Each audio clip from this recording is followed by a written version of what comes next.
নমস্কাৰ, মোৰ channel educational fact অসমলৈ আপোনালোকক স্বাগতম জনাইছোঁ। মই আজি আপোনালোকৰ বাবে এটা বিশেষ সুখবৰ লৈ আনিছোঁ। বিভিন্ন চৰকাৰী বিষয়াসকল ৰাজ্যৰ বিভিন্ন অংগনবাড়ী আশা কৰ্মী আৰু ৰান্ধনী বাইদেউসকলৰ দৰমহা বৃদ্ধিৰ ওপৰত মুখ্যমন্ত্ৰীয়ে যি বৃহৎ ঘোষণা কৰিছে সেয়া এটা বৃহৎ সুখবৰ। ইমান দিনৰ দীঘলীয়া সংগ্ৰামৰ পিছত মুখ্যমন্ত্ৰী ডাঙৰীয়াই নিজৰ মুখেৰে অংগনবাড়ী আশা কৰ্মী আৰু ৰান্ধনীসকলৰ বাবে চিন্তা কৰাৰ কাৰণে বিভিন্ন জিলাত ৰান্ধনী অংগনবাড়ী কৰ্মী আদি সকলোৱে মিলি মুখ্যমন্ত্ৰী শিক্ষামন্ত্ৰী আদি সকলোকে ধন্যবাদ জনাই মংগল কামনা কৰি শলাগৰ শৰাই যাচিছে। কিন্তু হ'লেও বিত্ত বিভাগৰ এক কঠোৰ নিৰ্দেশনাই সকলোকে চিন্তিত কৰি তুলিছে।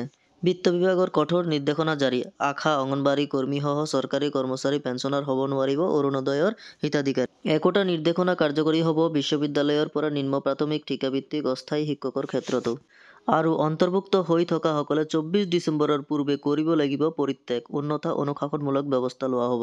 বিদ্যালয়, কনিষ্ঠ মহাবিদ্যালয়, উচ্চ মাধ্যমিক বিদ্যালয়, উচ্চ প্ৰাথমিক বিদ্যালয় আৰু নিম্ন প্ৰাথমিক বিদ্যালয়ৰ ঠিকাভিত্তিক অস্থায়ী শিক্ষক, অংগনবাড়ী কৰ্মী, মধ্যাহ্ন ভোজন ৰন্ধন কৰ্মী, আশা ছুপাৰভাইজাৰ, গাঁও প্ৰধান সহ নিয়মীয়া একাংশ চৰকাৰী কৰ্মচাৰী আৰু তেওঁলোকৰ পৰিয়ালৰ সদস্যই অৰুণোদয়ৰ আঁচনিৰ সুবিধা লাভ কৰি থকা পৰিলক্ষিত হৈছে।